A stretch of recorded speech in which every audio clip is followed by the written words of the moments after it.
Hello friends and welcome. In this video we are going to discuss some of the questions which are being left from the chapter 1, that is the real number.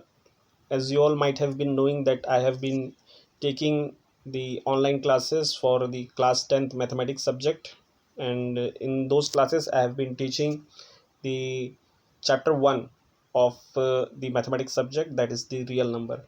So in this very particular video I am going to discuss one question which is not there in the book, but it is important.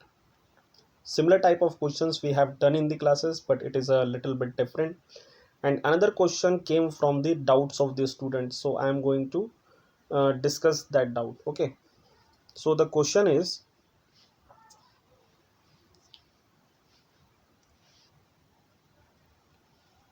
जो question था जिसमें doubt हो रहा था वो है question number 6, यहाँ जो लिखा हुआ है, जिसमें हमको 23/2 क्यूब इंटू 5 स्क्वायर का डेसिमल एक्सपांशन लिखना है। तो डेसिमल एक्सपांशन लिखने के लिए जब इस टाइप का क्वेश्चन आएगा तो मैंने आपको क्या बताया था कि हमको जो डिनोमिनेटर है, डिनोमिनेटर को हमको 10 के मल्टीपल के फॉर्म्स में हमको लिख लेना है। ठीक है, 10 के मल्टीपल्स के फॉर्म में जब हम लोग लिख लेंगे तो हमको डेसिमल को एक्सपांड करने में आसानी होती है। फॉर एग्जांपल मान लीजिए डिनोमिनेटर में जब मान लीजिए 10 है फॉर एग्जांपल, और यहाँ न्यूमरेटर में समझे हैं 8 आ गया, तो इसका डेसिमल एक्सपांशन क्या होगा 0.8। उसी तरीके से मान लीजिए न्यूमरेटर में है 233 और डिनोमिनेटर में है हमारे पास 100, तो इसका डेसिमल एक्सपांशन क्या होगा 2.33 होगा। कितना समझ में आया? नेक्स्ट हमको क्या करना है कि अब इस क्वेश्चन को देखिए। अब इस क्वेश्चन में कुछ हमको चेंजेस करना पड़ेगा इसको सॉल्व करने के लिए। यहाँ पे एक कंसेप्ट समझिए कि जब हमारे पावर्स जब अलग अलग हों, ठीक है, पावर्स जब अलग अलग है तो पावर्स को हमको 2 और 5 का उसको हमको सेम करना है। सेम करना है मतलब ये जो 2 क्यूब लिखा हुआ है और ये 5 स्क्वायर जो लिखा हुआ है, तो 5 के जगह भी क्यूब आना चाहिए, 5 स्क्वायर के जगह पे 5 क्यूब आना चाहिए। अब मैं ऐसा इसलिए बोल रहा हूँ क्योंकि when the powers are same, जब पावर सेम होता है तो बेसेस मल्टीप्लाई हो जाते हैं। फॉर एग्जांपल मान लीजिए 2 टू द पावर 4 है इंटू 1 टू द पावर 4, ठीक है, तो पावर सेम है तो बेसेस मल्टीप्लाई हो जाते हैं। तो इसको मैं लिख सकता हूँ 2 टू द पावर 4, ये कितना आ जाएगा, ये आ जाएगा 16। ओके, अब देखिए for example 2 to the power 4 कितना होता है, 2 टू द पावर 4 होता है, sorry 2 to the power 4 is 16, 1 to the power 4 is 1। अब 16 इंटू 1 करने से भी 16 ही आएगा। तो यहाँ पे पावर को क्यूब बनाने के लिए 5 स्क्वायर पावर को 5 क्यूब करने के लिए हमको मल्टीप्लाई और डिवाइड करना पड़ेगा 5 टू द पावर 1 का। ओके, तो हमने क्या किया है 23 इंटू 5 टू द पावर 1 किया न्यूमरेटर में, और डिनोमिनेटर में 2 cube into 5 square into 5 to the power 1 किया। ठीक है, तो यहाँ पे जो डिनोमिनेटर है यहाँ पे 5 स्क्वायर और 5 टू द पावर 1 है, 5 square into 5 to the power 1 है। अब यहाँ पे जब बेस सेम होता है तब पावर ऐड हो जाएगा। ठीक है, जब पावर सेम है तो बेस मल्टीप्लाई होते हैं, और जब बेस सेम होता है तो पावर ऐड हो जाता है। तो इसको हम लिख सकते हैं 5 क्यूब। तो वही हमने यहाँ पे लिखा हुआ है 23 into 5 to the power 1 upon 2 cube into 5 to the power cube. Okay, next अब यहाँ पे देखिए पावर सेम आ रहा है, नीचे डिनोमिनेटर में पावर सेम है, 2 का पावर क्यूब है, 5 का भी पावर क्यूब है, तो अब बेसिस जो है वो मल्टीप्लाई हो जाएंगे, तो यहाँ पे आ जाएगा 10 क्यूब। ओके, मैंने आपको कहा था कि हमको डिनोमिनेटर को 10 के मल्टीपल्स के फॉर्म में लाना है, ये आ गया। अब उसके बाद न्यूमरेटर में मल्टीप्लाई कर लीजिए 23 इंटू 5, तो ये आ जाएगा 115, और डिनोमिनेटर में तो 10 क्यूब रहेगा, 10 क्यूब को हम लोग लिख सकते हैं 1000। अब उसके बाद जब हमको डेसिमल लगाना है, तो जैसे कि यहाँ पे डिनोमिनेटर में 3 जीरो है, तो यहाँ न्यूमरेटर में वंस प्लेस से 3 डिजिट छोड़कर 0 लगेगा। तो वंस प्लेस से अगर 3 डिजिट छोड़ के हम 0 लगाएंगे तो 0.115 इसका आंसर आ जाएगा। ओके, तो ये था डाउट वाला क्वेश्चन जो स्टूडेंट्स ने मुझसे पूछा था। आई होप डाउट क्लियर हो गया होगा, और फिर भी कोई परेशानी है तो आप मेरे से पूछ सकते हैं। ओके,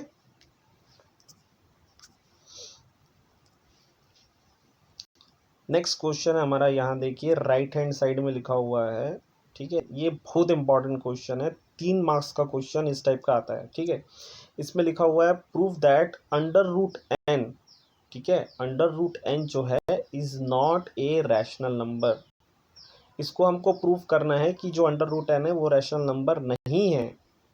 ठीक है, if n is not a perfect square, अगर एन परफेक्ट स्क्वायर नहीं होगा तो एन रैशनल नंबर नहीं है, ये हमको प्रूफ करना है। ओके, जैसे कि फॉर एग्जांपल परफेक्ट स्क्वायर क्या होता है? परफेक्ट स्क्वायर कोई एक ऐसे नंबर होते हैं, जैसे कि मान लो 2 square, 2 square is 4, 3 square is 9।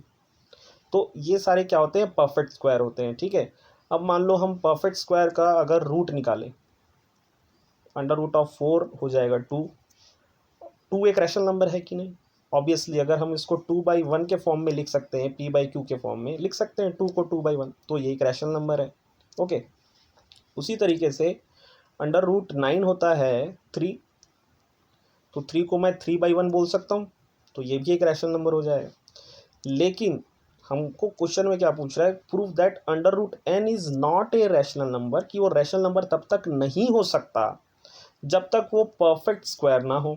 तो मैंने आपको परफेक्ट स्क्वायर बता दिया क्या होता है। ओके, नेक्स्ट इसमें देखिए, अब इसको प्रूफ करेंगे, और इसको प्रूफ करने के लिए एक इम्पॉर्टेंट कंसेप्ट का यूज़ होता है जिसको बोलते हैं प्रूफ बाय कॉन्ट्राडिक्शन। कॉन्ट्राडिक्शन मतलब कि जो चीज़ सही नहीं है उसको मान लेना कि वो सही है। ठीक है, तो हम पहले ये मान के चलेंगे कि रूट एन एक रैशनल नंबर है, तो हमने लिखा root n is a rational number. And if root n is a rational number, अगर रूट एन रैशनल नंबर है तो उसको हम p/q के फॉर्म में एक्सप्रेस कर सकते हैं। ठीक है, जहाँ पे p और q जो है वो को प्राइम होना चाहिए। अब ये इंपॉर्टेंट टर्मिनोलॉजी है फिर से। को प्राइम क्या होता है? को प्राइम ऐसे नंबर जिसका कॉमन फैक्टर मतलब कि p और q सिर्फ और सिर्फ 1 से डिवाइड होना चाहिए। Co-prime are those two numbers whose common factor is 1 only। ठीक है, वो होंगे co-prime। तो जो रैशनल नंबर जिनको हम p/q के फॉर्म में लिखते हैं वो होते हैं p और q जो है वो co-prime होना चाहिए, और q नॉट इक्वल टू 0, क्योंकि अगर q अगर 0 हो गया तो 1/0 करने से हमको मिलता है इनफाइनाइट, जिसकी वैल्यू हम डिफाइन नहीं कर सकते। उसके बाद हमको क्या बोल रहा है नेक्स्ट?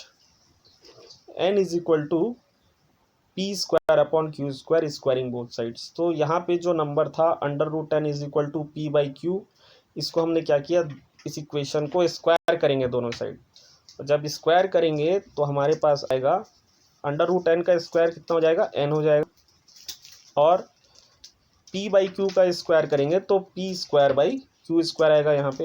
ओके, आगे बढ़ते हैं नेक्स्ट।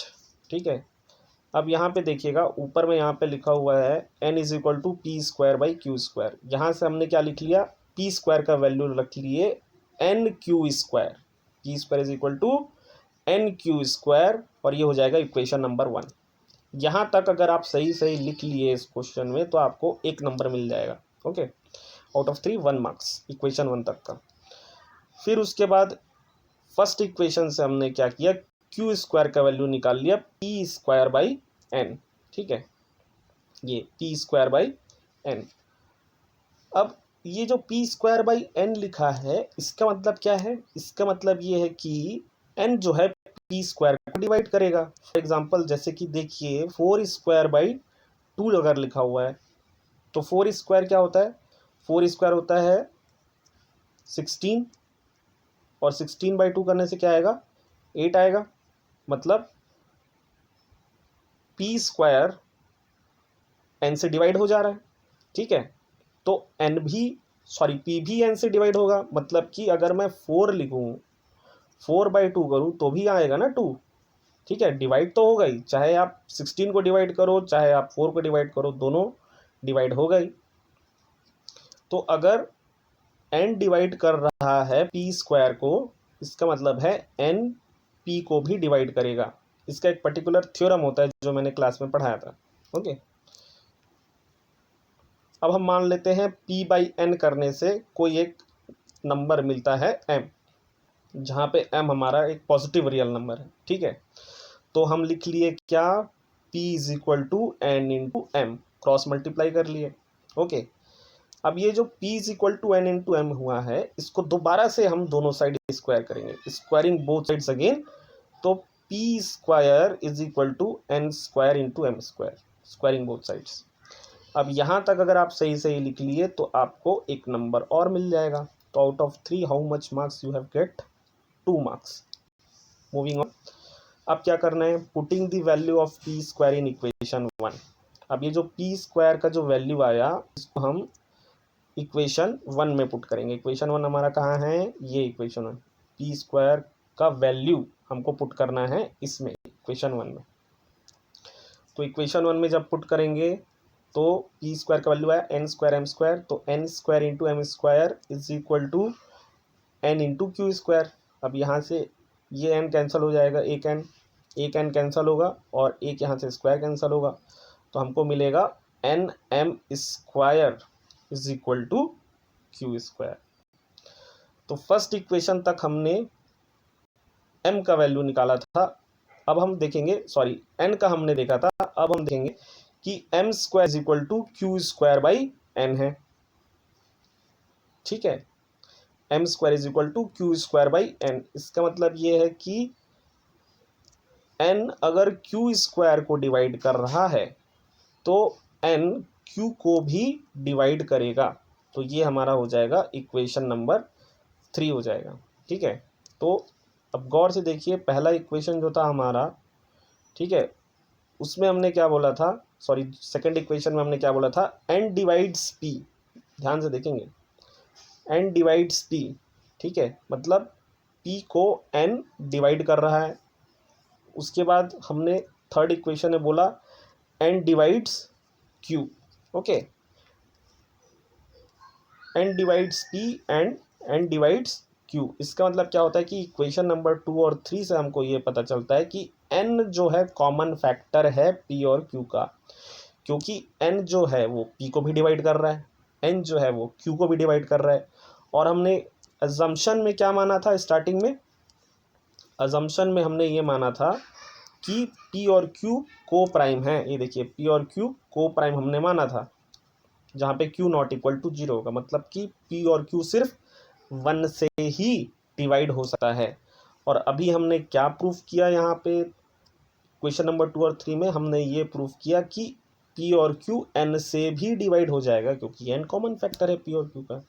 मतलब जो हमने एज्यूम किया था कि p और q को प्राइम है, वो हमने कैसे सपोज कर लिया, हमने माना कि p और q रैशनल नंबर है, ठीक है। p और q, p by q is a rational number, हम ये मान के चल रहे थे। लेकिन हमारा जब एजम्पशन रॉन्ग हो गया कि p और q को प्राइम नहीं है, जो किसी रैशनल नंबर होने का एक क्राइटेरिया होता है, तो वो क्राइटेरिया फेल हो गया। अब जब क्राइटेरिया फेल, मतलब कि जो रूट n जो है वो रैशनल नंबर नहीं हो सकता किसी भी हालत में, इसीलिए root n is not a rational number. यहाँ तक लिखेंगे तो हमको 1 मार्क्स और मिल जाएगा। तो आउट ऑफ 3 हमको कितने मार्क्स मिल गए, 3 मार्क्स मिल गए, ओके। सो यही क्वेश्चन जो डिस्कस करना था, इंपॉर्टेंट क्वेश्चन है, सबसे ज़्यादा इंपॉर्टेंट ये वाला क्वेश्चन है। इस टाइप के क्वेश्चंस अलग अलग एग्जाम में, क्लास 10 का जो बोर्ड एग्जाम होता है उसमें पूछा गया है, और जो प्री बोर्ड वगैरह होते हैं उसमें भी इस टाइप के क्वेश्चंस को पूछते हैं। इस टाइप के और क्वेश्चंस मैंने अपने ऑनलाइन क्लास में भी कराया था, तो आप लोग ऑनलाइन क्लास को रेगुलरली फॉलो करिए, आपके लिए बेनिफिट होगा। इस वीडियो को देखने के लिए थैंक यू।